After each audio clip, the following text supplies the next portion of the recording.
À chacun et à chacune de vous qui nous rejoignez ce matin dans votre salon, je vous souhaite la bienvenue. Et aujourd'hui, jour des rameaux, je voudrais tout particulièrement souhaiter la bienvenue aux catéchumènes de notre paroisse, à Fiona, Lucille, Laura et Félicien, qui devaient ce matin demander le baptême ou confirmer les engagements pris par leurs parents quand ils étaient encore enfants. Et puis, je voudrais souhaiter la bienvenue aussi aux explorateurs de l'Aisin et aux explorateurs des Diablerets. Bienvenue. Bienvenue à tous les enfants, à tous les adolescents et à leurs parents et à toute leur famille. Comme la foule qui se presse vers Jésus en ce jour des rameaux et comme les disciples qui l'accompagnent, nous désirons tant de choses. Nous avons soif de tant de sources pour renouveler nos vies. Nous avons dans nos cœurs tant de bonheur et tant de peine, tant de questions, tant d'espoir, tant de doutes et tant de confiance. Alors, avec la foule et avec les disciples, nous voulons espérer et nous voulons acclamer Hosanna au plus haut des cieux. Béni soit celui qui vient au nom du Seigneur. Et pour ce jour de fête, nous avons préparé ce moment en pensant tout particulièrement aux plus jeunes et à ceux qui ont su rester jeunes. Je voudrais vous lire ce texte des rameaux dans l'évangile de Luc au chapitre 19.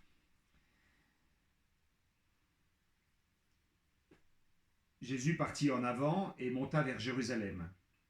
Lorsqu'il approcha de Bethphagée et de Béthanie, près du mont dit des Oliviers, il envoya 2 de ses disciples en disant « Allez au village qui est en face. Quand vous y serez entrés, vous trouverez un ânon attaché, sur lequel aucun homme ne s'est jamais assis. Détachez-le et amenez-le. Si quelqu'un vous demande « Pourquoi le détachez-vous ?» vous lui direz « Le Seigneur en a besoin. » Ceux qui avaient été envoyés s'en allèrent et trouvèrent les choses comme il le leur avait dit. Comme ils détachaient l'ânon, ces maîtres leur dirent « Pourquoi détachez-vous l'ânon ?» Ils répondirent « Le Seigneur en a besoin. » Et ils l'emmenèrent à Jésus. Puis ils jetèrent leurs vêtements sur l'ânon et firent monter Jésus. À mesure qu'ils avançaient, les gens étendaient leurs vêtements sur le chemin. Ils approchaient déjà de la descente du mont des Oliviers, lorsque toute la multitude des disciples, tout joyeux, se mirent à louer Dieu à pleine voix pour tous les miracles qu'ils avaient vus. Et ils disaient « Béni soit celui qui vient, le roi, au nom du Seigneur, paix dans le ciel et gloire dans les lieux très hauts. »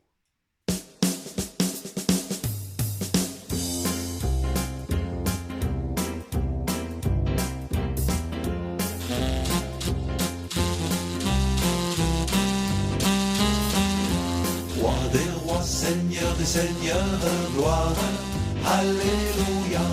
Roi des rois, Seigneur des seigneurs, gloire, alléluia. Jésus, Prince de paix, gloire, alléluia. Jésus, Prince de paix, gloire, alléluia. Roi des rois, Seigneur des seigneurs, gloire, alléluia. Roi des rois, Seigneur des seigneurs, gloire, alléluia. Roi des rois, Seigneur des seigneurs, gloire, alléluia.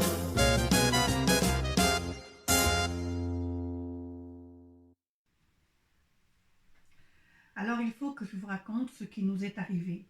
Ce qui nous est arrivé il y a quelques jours. Comme nous avons de la chance de vivre en montagne, nous faisons une petite balade, pratiquement tous les jours. Et alors que nous étions comme ça, en promenade, j'ai subitement entendu quelqu'un qui m'appelait. « Nicole, Nicole !» Je me retourne, je regarde, je ne vois personne. Il faut dire qu'il y a 2 bases, pas grand monde dehors. C'est le principe même du confinement. Alors, nous choisissons même nos circuits et nos horaires dans ce but-là, pour ne rencontrer personne. Bref, je ne vois personne. Alors, vous savez, quand vous entendez des voix, mais que vous ne voyez personne, il ne faut pas penser en premier lieu à la voix d'un ange, mais peut-être chercher du côté des acouphènes. C'est ce que j'étais en train de me dire quand de nouveau la même voix éraillée se fait entendre. « Nicole! Nicole !» Alors je me retourne. Et là, savez-vous qui je vois? Non pas des plumes, mais des poils. Non pas un ange, mais un âne.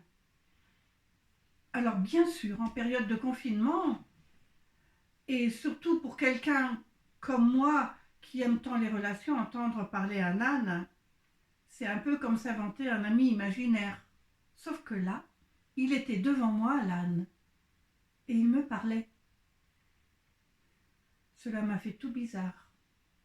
Mais vous savez, on s'y habitue très vite, surtout qu'il ne m'a pas tellement laissé le temps de réfléchir.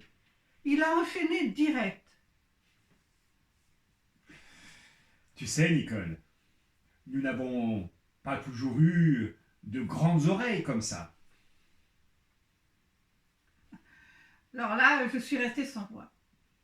J'étais étonnée, mais aussi un brin compatissante, parce que c'est vrai que les oreilles d'âne, c'est quand même quelque chose. Du coup, l'âne a clarifié. Il fut un temps où nous aussi, nous avions des oreilles aussi ridiculement petites que les vôtres. Mais ne t'inquiète pas, les tiennes grandiront, peut-être un jour. Alors, bon, je lui ai répondu que je n'étais pas franchement pressée et qu'en fin de compte, j'en étais assez satisfaite de mes oreilles.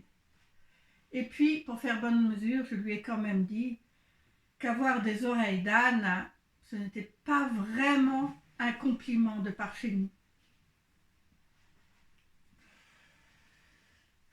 Oui, je sais, et cela montre que, en dehors de vous-même, il n'y a pas grand-chose qui vous intéresse. Nous, si nous avons des grandes oreilles pointées vers le ciel, c'est pour mieux écouter ce qui nous entoure et le Créateur de toutes choses en premier lieu. Ce n'est pas un hasard si nous avons été les grands amis d'Abraham et d'autres après lui. Voilà quelqu'un qui savait écouter. Il savait qu'écouter, c'est aimer. Et d'ailleurs, je te ferai remarquer qu'il est arrivé à Dieu de nous utiliser pour parler aux hommes. Vous êtes tellement bavards. Il y a tellement de bruit autour de vous. Tellement de trucs et de bidules qui font des bips et des tutes et des drings et des clings que vous êtes devenus comme sourds à toute voix inattendue. Eh bien voilà, moi, je suis la voix inattendue de Dieu. Alors, comme je connais ma Bible, je lui ai fait remarquer qu'en dehors de l'histoire de l'âne de Balaam, il n'y avait pas eu tant d'exemples que cela, d'âne ayant pris la parole pour dire quelque chose d'intelligent. Et là, je dois vous dire que c'était peut-être la chose à ne pas dire. Il s'est subitement mis en colère et il m'a dit « Toi, vraiment, tu es une humaine. Tiens, tu ressembles à ce Samaritain de l'histoire que mon grand-père aimait raconter et qu'il tenait lui-même d'un lointain ancêtre qui lui-même... Enfin bref, c'est une histoire qu'on se raconte dans la famille, qu'on se raconte entre ânes, quoi. » Et c'est ainsi qu'il me raconta cette histoire. Ce Samaritain habitait à Jérusalem et il vivait à l'entrée de la ville.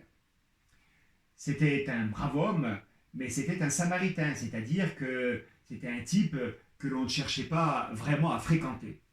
Alors il essayait autant que possible de faire oublier qu'il était Samaritain, mais dès qu'il prenait la parole, eh bien il n'y avait aucun doute possible, il avait un accent à couper au couteau. Il faisait tout pour ne pas se faire remarquer, et ce qui aurait pu être facile puisqu'il était marchand et qu'il voyageait beaucoup. Malheureusement pour lui, il avait un âne vraiment exceptionnel. Et exceptionnel pour 3 raisons. D'abord, exceptionnel parce qu'il avait la chance d'être un âne, tu l'auras compris. Et en réalité, ce n'était pas un âne, c'était une ânesse. Et puis, la seconde raison, c'était que cette ânesse avait des oreilles exceptionnellement grandes, ce qui est un très bon signe, tu l'auras compris. Et enfin, et ceci est la cause de cela, le fait qu'elle ait de très grandes oreilles, c'était le fait que cette ânesse avait des principes, elle avait des valeurs. Et du coup, elle était moins docile que ce que son patron l'aurait souhaité. Elle était même plutôt imprévisible. Le Samaritain croyait pouvoir la commander, alors qu'en fait, cette ânesse ne faisait que ce qu'elle croyait devoir faire. Un point, c'est tout.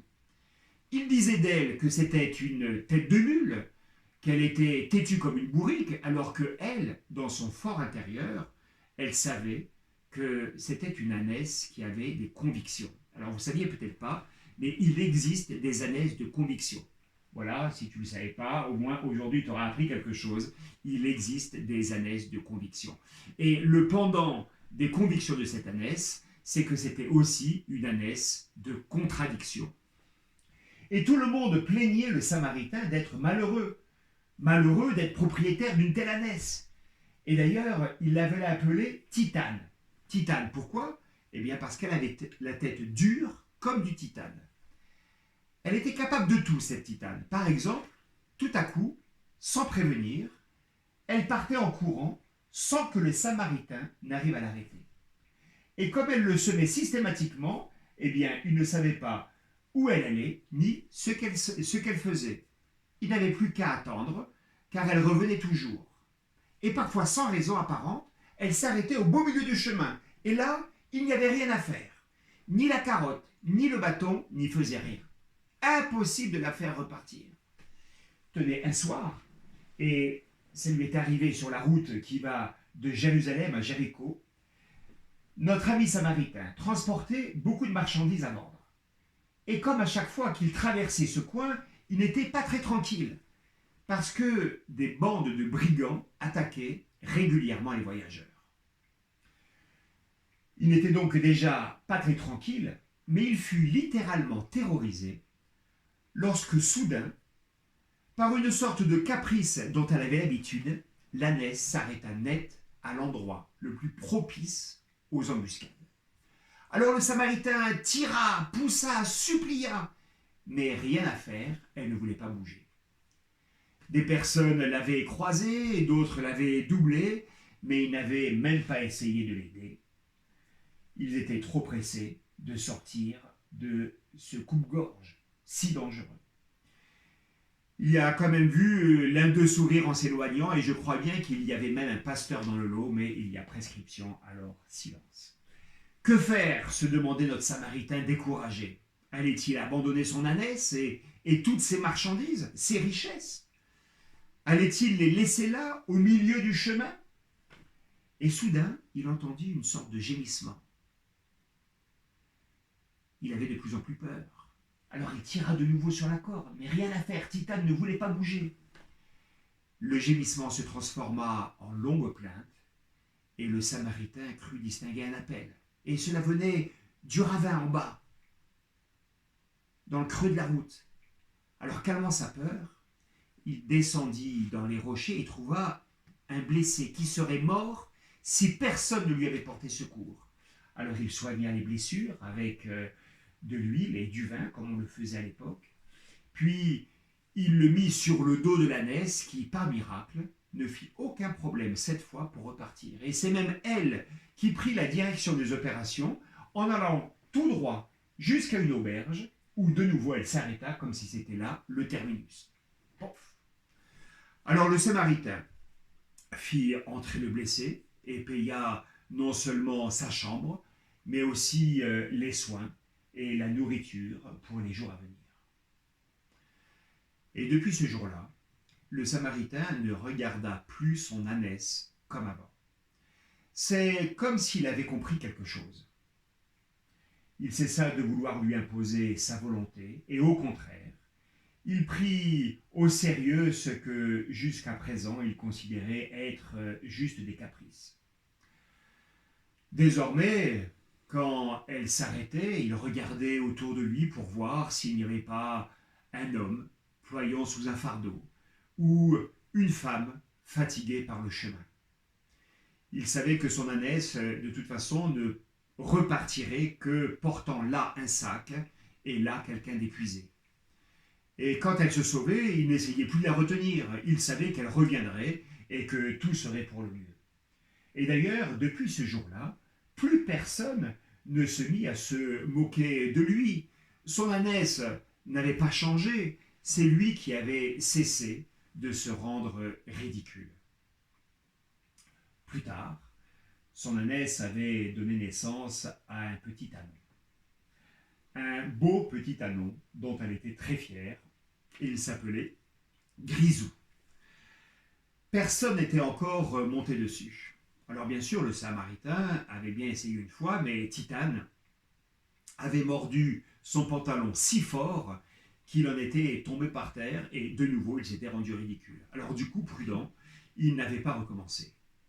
Or, un jour que l'ânesse et l'âne étaient attachés devant la maison, deux hommes arrivèrent et détachèrent la corde de Grisou pour l'emmener. Alors là, le Samaritain sortit de chez lui en criant « Au voleur! Au voleur !» « Mais c'est le Seigneur qui en a besoin !» dirent les deux étrangers pas très sûrs d'eux et pour dire franchement gênés de repartir avec un anon qui n'était pas le leur. « Le Seigneur, mais qui est le Seigneur ?» demandait le Samaritain. « Ces bêtes sont à moi, et vous, je ne vous le connais pas, et d'ailleurs, ne me prenez pas pour un âne, ne me racontez pas d'histoire, quoi. Si c'était pour un seigneur, vous ne prendriez pas un anon, mais un cheval, grand, puissant, imposant. » Et timidement, l'un des hommes tenta de dire que son seigneur n'était pas comme les seigneurs que l'on connaît habituellement.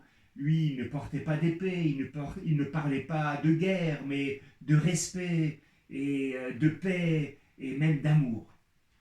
Le Samaritain allait répliquer, mais encore une fois, c'est Titane qui prit la direction des opérations en poussant Grisou vers eux. Alors du coup, le pauvre Samaritain les laissa faire et s'assit sur les marches devant sa vieille ânesse et lui dit, en la regardant dans les yeux avec lassitude, « Vraiment, tu es une ânesse assez extraordinaire et je dois te dire que je ne te comprends pas très bien. » Et à sa plus grande surprise, Titane lui répondit, « Tu sais, avec tes toutes petites oreilles, c'est un peu normal que tu ne comprennes pas grand-chose, mais je suis quand même contente de voir qu'elles sont déjà un peu plus grandes maintenant qu'il y a quelques années. Nous, les ânes, nous aimons rendre service, c'est notre raison d'être. Nous aimons aider les hommes et les femmes. Nous aimons soulager et secourir. Nous aimons faire cela parce que nous aimons faire la volonté du Créateur des hommes et des bêtes. Toute la création, la nature, les hommes, les bêtes chantent la louange du Dieu créateur. Nous nous en souvenons encore quand parfois vous l'oubliez. Et d'ailleurs, un de tes semblables a dit un jour, il s'appelait Ésaïe, c'était un prophète. Un bœuf connaît son propriétaire et un âne la mangeoire chez son maître. Et c'est bien vrai. Nous savons qui est notre maître. Et Ésaïe a raison. Et c'est bien pour cela qu'un bœuf et qu'un âne ont été les premiers à accueillir Jésus au jour de sa naissance dans la crèche. Et voilà que l'on annonce la venue de Jésus à Jérusalem. Et tu voudrais que Grisou reste là? Jésus dit avoir besoin de mon Grisou et tu voudrais le retenir? Non, il faut que sa volonté soit faite. C'est tout notre bonheur à nous, les ânes, de faire la volonté de notre maître. Alors le Samaritain ébahi demanda à son ânesse, « Et tu crois que Jésus attend aussi quelque chose de moi? » Et bien sûr, Jésus a besoin de toi, comme il a besoin aujourd'hui de Grisou et comme il a eu besoin de moi depuis tant d'années. il a aussi besoin de toi pour 1000 choses et de 1000 manières. Tu sais, au fond de toi, il y a plusieurs vies possibles. Tu peux prendre toutes sortes de chemins. Il y a d'innombrables projets, les tiens et les siens pour toi. Et tout cela est entassé au fond de toi. Et je sais que beaucoup de tes projets n'ont jamais pu voir le jour. Et que tu aimerais bien que quelqu'un vienne les revisiter, les réécrire, redonner un second souffle à ta vie, une nouvelle direction. Alors accepte que le Maître vienne détacher la corde qui te lie à cette maison, avec tout ce qu'elle contient, avec tout ce que cela veut dire de sécurité et de certitude, mais aussi avec tout ce que cela signifie d'espérance laissée à l'abandon, laissée en attente. Tant que tu resteras là, assis devant ta porte, à regarder passer le Maître, eh bien tu ne sauras rien de ses promesses pour toi et de la joie qu'il y a de le servir, de courir ou de s'arrêter selon sa volonté. Et quelques minutes plus tard, Jésus entra dans Jérusalem sur le dos de Grisou. Et c'est un Samaritain qui conduisait l'ânon. Et plus fort encore que tout le monde, il criait « Gloire à Dieu ! Que Dieu bénisse celui qui vient au nom du Seigneur !» Et tout bas, aux petits enfants, il disait « Hé les enfants, ne vous moquez pas des oreilles des ânes.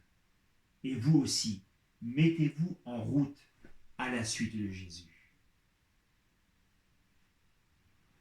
Jeunes et vieux se réjouiront ensemble, les jeunes filles danseront de joie.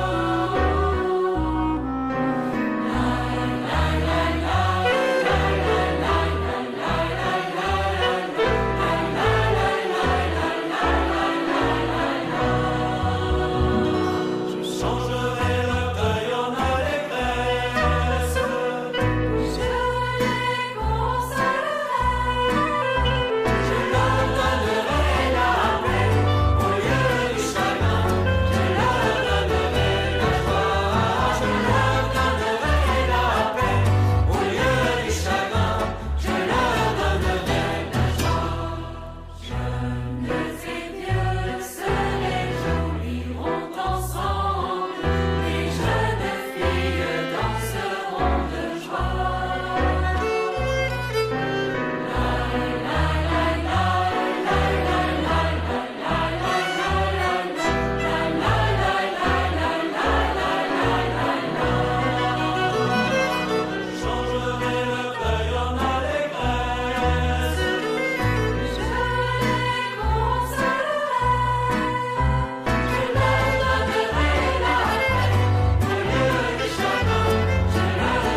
Nous prions les uns pour les autres.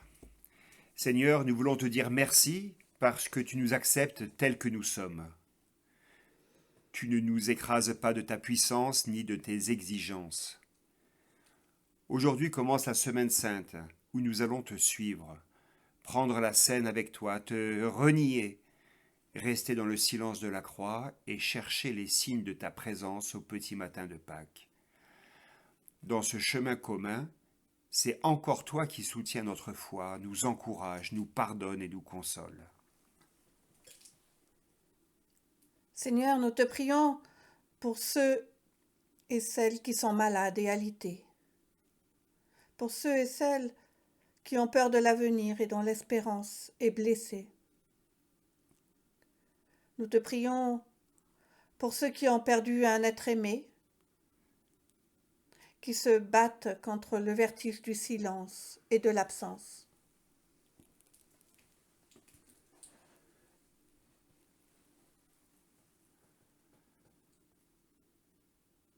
Nous te prions pour ceux qui sont seuls et isolés.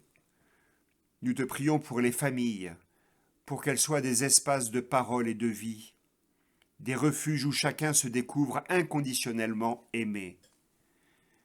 Nous te prions pour celles et ceux qui se mettent au service des autres, Seigneur.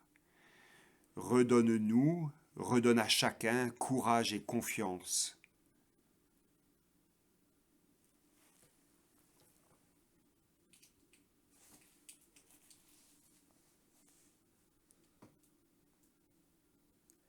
Tu as dit à tes disciples que c'est à l'amour qu'ils auront les uns pour les autres qu'ils seront reconnus comme tes disciples. Nous te prions pour notre Église et pour ceux qui te suivent. Oui, que l'amour soit la motivation de toutes nos actions. Béni soit au nom du Seigneur celui qui vient, crie la foule le jour des rameaux. Alors puisse-t-il entrer dans nos existences, comme il est entré dans Jérusalem, afin de nous ouvrir le chemin vers le Père, celui que nous pouvons maintenant prier.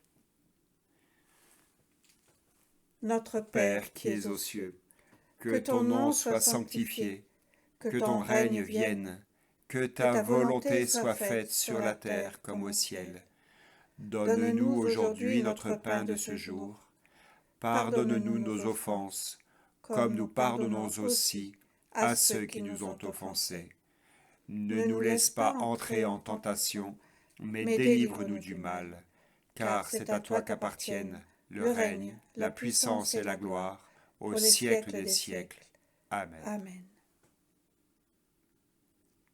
Oui, c'est ce Père qui vous aime et qui vous bénit. C'est son Fils Jésus-Christ qui vous appelle et vous envoie. C'est son Esprit qui vous accompagne, jour après jour. Amen. Amen.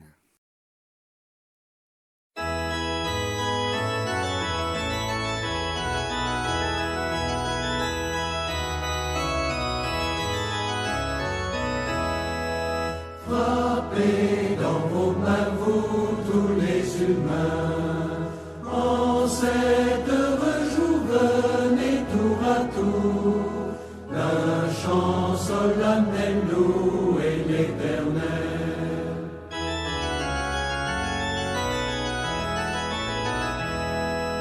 Peuples, il vous faut craindre le Très-Haut, c'est le roi qui peut faire quand il veut trembler à sa voix les plus puissants rois.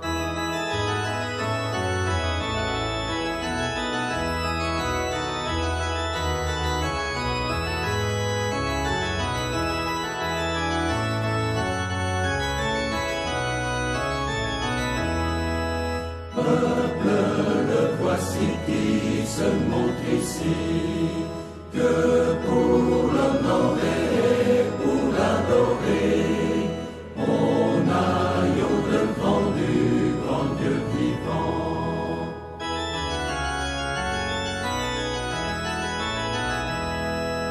Chantez, donc chantez, c'est à rebondir.